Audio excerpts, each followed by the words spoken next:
तरफ से यहाँ पे एक बेसिक लाइफ सपोर्ट का एक छोटा सा डेमो प्रोग्राम यहाँ पे हमने रखा है, ताकि आप सभी लोग अभी तो सब यंग एज में ही हैं और सभी को बहुत लंबा जीवन जीना है, सभी के आसपास कई तरह की घटनाएं घटित होती रहती हैं।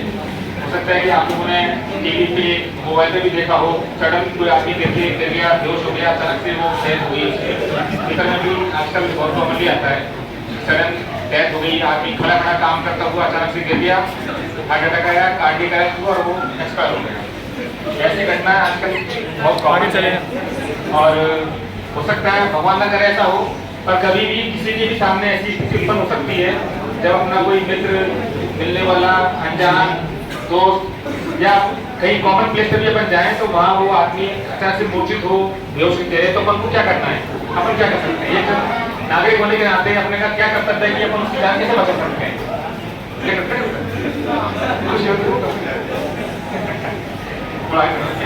आगे इसके ठीक है, अपन आज बात करेंगे बेसिक लाइफ सपोर्ट के बारे में। बेसिक लाइफ सपोर्ट के अंदर जो मैंने अभी बताया आपको कि ऐसी कंडीशन कभी अपने सामने हो तो अपन क्या कर सकते हैं उस आदमी की जान बचाने के लिए। इसके कुछ फिक्स पैरामीटर रहते हैं, कुछ फिक्स बिंदु हैं जिनको step by step upon follow करते हैं तो अपन उस पेशेंट की हेल्प कर सकते हैं और कई सारे लोगों की जान बच सकती है।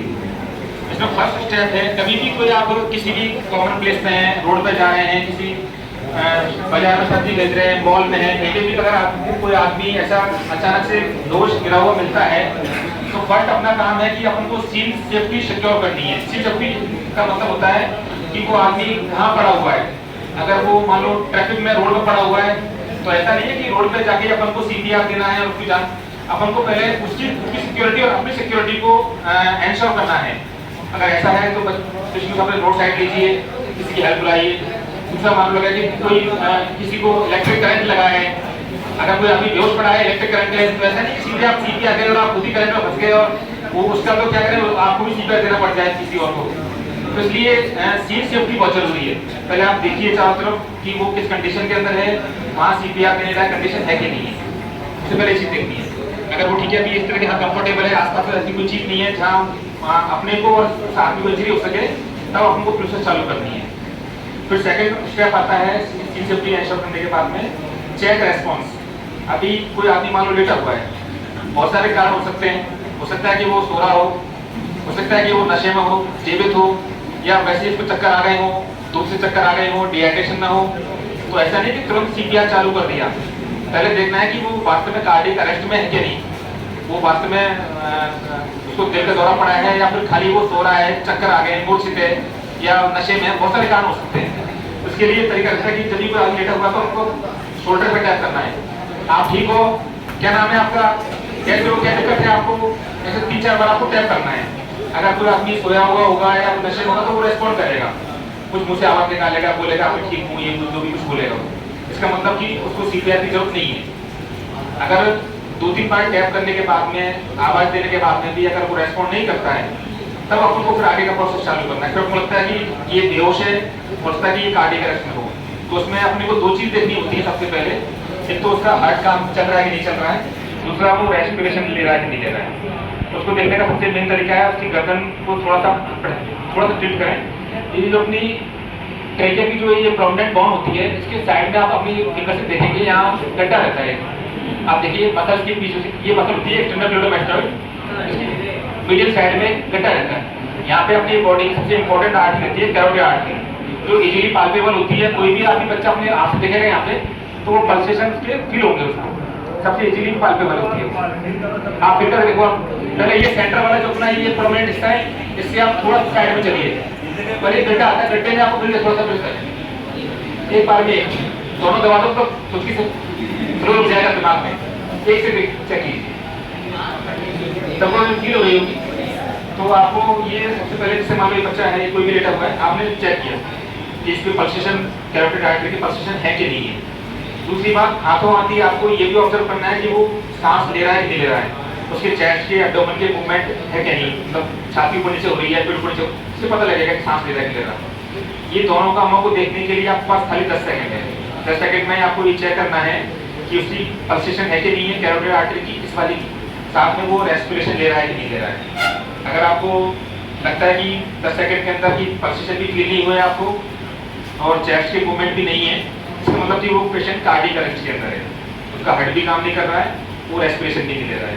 तो उस कंडीशन में आपको इमीडिएटली सीपीआर चालू करना है और कोशिश करनी है किसी को हेल्प के लिए बुलाएं, क्योंकि ये बहुत टायरिंग प्रोसीजर होता है, एक आदमी बहुत देर तक सीपीआर नहीं कर सकता।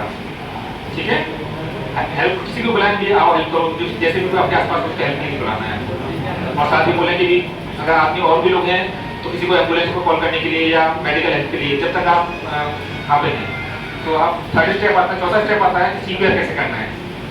सीपीआर करने के लिए अपना पेशेंट को सीधा लेटाना है, सीधी बात को, और जैसे ये दोनों तरफ चेस्ट के जो सेंटर वाले जो हिस्सा है, ये जो स्टर्नम, हाँ, इसके अलावा इसमें ये एबीसी में कार्डियक आ गया आपका, साथ में अगर इसका हेड वगैरह सीधा आपको एयर में मेंटेन करना है, देखना है कि वो कुछ फंसा हुआ तो नहीं है, कुछ चॉकिंग तो नहीं है, उसको ये चेक करनी है, अगर वो है तो चालू करना है। इसके बाद में आपको सीपीआर चालू करना है। सीपीआर के लिए जो अपना चेस्ट है, इसका जो मिड वाला जो हिस्सा है, सेंटर वाला, यहाँ पे हड्डी रहती है, इसको बोलते हैं स्टर्नम। इस स्टर्नम के बिल्कुल सेंटर में आपको चेस्ट कंप्रेशन देने हैं आपको। इसके लिए एक तरीका होता है कि आपको पेशेंट के साइड में बैठना है, अभी तो पूछो अगर जमीन पे लेटा हुआ है तो आपको घुटनों को भी बैठना है। और जो अपना जो डोमिनेटिंग हैंड है, जो जैसे मैं राइट हैंडेड हूँ, तो राइट हैंडेड का अपना ये जो हाथ का ये प्रॉमिट हिस्सा है, वो आपको सेंटर में रखना है। ठीक है, और दूसरे हाथ को ऐसे लॉक करना है ताकि ये हाथ स्लिप नहीं करे और प्रेशर अपन डाल सकें, ऐसे प्रेशर सेंटर में ऐसे आपको रखना है। और फिर आपको कंप्रेशन देने हैं, उसको 30 बार लगातार 30 कंप्रेशन देने हैं, और इतना फोर्सफुल होना चाहिए कि चेस्ट वॉल कम से कम 2 इंच नीचे डिप्रेस होनी चाहिए। अब अपन कर क्या रहे हैं इसमें, अगर हार्ट काम नहीं कर रहा है तो हार्ट स्टैंड स्टिल है, कॉन्ट्रैक्शन नहीं कर रहा है, तो हार्ट के अंदर जो ब्लड है उसको अपन हाथ से दबा के ब्लड को पंप कर रहे हैं मैनुअली। जो ऑटोमेटिक होता है हार्ट में, उसको अपन को मैनुअल कंप्रेशन करके हार्ट को ब्लड को पंप कर रहे हैं, तो ताकि वो थोड़ा बहुत ब्लड बच्चे के जो भी आदमी है उसके पेट में और जो वाइटल ऑर्गन से पहुंचे, तो वो ऑर्गन सर्वाइव कर सकें थोड़ी देर के लिए। और साथ में उसको वापस लौटने की भी जगह देनी है, ऐसे नहीं कि अपन लगातार दबाते चले जाएं, उसको रिकॉल की भी टाइमिंग देनी है अपने को। इसमें फास्ट एंड स्टडी, मतलब जल्दी भी करना है और कम से कम 2 इंच चेस्ट वॉल डिप्रेस होनी चाहिए। कई बार इसमें रिब के फ्रैक्चर भी हो जाते हैं और वो एक्सेप्टेबल है, हार्ट को रिवाइव करने के लिए अगर रिब का फ्रैक्चर भी होता है तो एक्सेप्टेबल है। ठीक है, अब इसमें एक तरीका कि आपको एक बार में 30 बार लगातार कंप्रेशन करना है, जैसे तो सर दूसरी बार कंप्रेशन के लिए आपको पेशेंट के ऊपर लीन करना है इस तरह से, है ना। आपकी जो पौनियां हैं वो लॉक रहनी चाहिए, फ्लैक्स नहीं होनी चाहिए, सीधी रहनी चाहिए, तभी आपका फोर्स पूरा ट्रांसमिट होगा चेस्ट वॉल पर।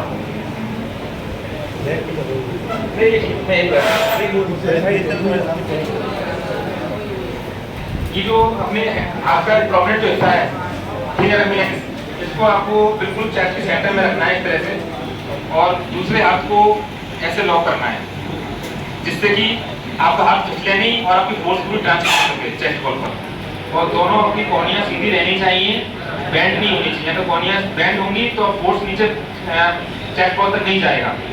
ठीक है, ऐसे करके फिर आपको फास्ट ऐसे 30 बार आपको प्रेस करना है, कम से कम 2 इंच तक चेस्ट वॉल दबनी चाहिए। और एक बार कंप्रेशन के बाद में वापस छोड़ना है, ऐसे नहीं कि आप दबाते चले गए, दबाया छोड़ा, इस तरह से कंप्रेशन देना है। 30 बार लगातार देना है आपको। कितनी बार देना है टोटल मिला के? 30 बार। और ये 1 मिनट के अंदर 100 से 120 कंप्रेशन देने हैं आपको। कितना फास्ट करना है, कितना देना है? 1 मिनट के अंदर 100 से 120 कंप्रेशन, ये जो नॉर्मल पीरियड होनी चाहिए। और 30 कंप्रेशन लगातार देने के बाद में आपको ब्रीदिंग देनी है उसको, ताकि वो लंग्स में भी एयर पहुंचे। उसके लिए आपको थोड़ा सा हेड टिल्ट करके, चिन खोल के और माउथ टू माउथ रेस्पिरेशन देना पड़ेगा। ठीक है, हेड को सीधा करके, ये ऐसे करके, ताकि एयर वो एयर सीधा हो जाए इसका। ऐसे करके, अगर ऐसे करके देंगे, टिल्ट करके देंगे तो वो सांस अंदर जाएगी नहीं। हेड टिल्ट करके फिर आपको 8 to 8 तो ब्रीदिंग देनी है, फिर 30 बार करना है। ऐसे आपको करते रहना है। हेल्प बुलाइए, एक आदमी और होगा तो आप थक जाएं तो दूसरा आदमी आप रेस्पिरेशन देंगे, दूसरा आदमी चेस्ट कंप्रेशन देगा। ऐसे करके साइकिल रिपीटेड करनी है आपको। एक बार में कम से कम 150 बार कंप्रेशन देने के बाद में ही आप दोबारा चेक करेंगे कि पल्स आई कि नहीं आई। ऐसे नहीं कि 30 बार आपने कंप्रेशन दिया और तुरंत छोड़ के बैठ गए और दोबारा पल्स चेक करने लगे, कंप्रेशन आई हार्ट रिवाइव होगी, वो नहीं दिखना है आपको। एटलीस्ट एक बार में 150 कंप्रेशन देने के बाद में ही आपको चेक करना है इसका रेस्पिरेशन और हार्ट रिवाइव हुआ कि नहीं हुआ। 150 में अगर नहीं हुआ तो फिर आपको सेम साइकिल रिपीट करनी है। एक्स्ट्रा हेल्प के लिए कॉल करिए, एम्बुलेंस आ सके या कोई मेडिकल स्टाफ हो जहाँ आसपास कोई हॉस्पिटल हो, उनकी हेल्प आपने तुरंत चालू करिए। ऐसे करके ही आपको देते रहना है जब तक कि आपके पास कोई इमीडिएट हेल्प नहीं आ जाए। और कब तक दे सकते हैं? आधे घंटे तक। अगर कोई हेल्प नहीं है, आप ऐसी जगह पे हैं जहाँ कोई मेडिकल हेल्प अवेलेबल नहीं है, तो आप आधे घंटे तक ये प्रोसेस कंटिन्यू कर सकते हैं। अगर आधे घंटे तक अगर वो पेशेंट रिवाइव नहीं होता है तो फिर आप छोड़ सकते हैं। ये इसका तरीका।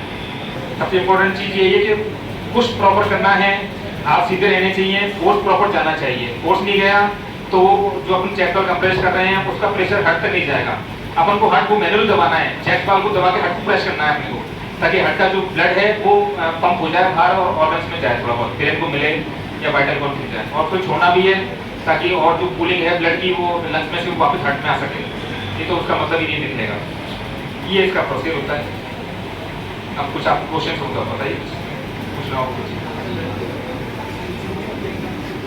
प्रोसीजर यही है कि एक बार में 1 मिनट में 100 से 120 बार देना है और 150 बार करने के बाद में आप चेक कर सकते हैं। कई बार 30 डाले आप थक गए, तुरंत आप चेक करने बैठ गए तो उसमें टाइम खराब होगा और वो सारी हो जाएगी।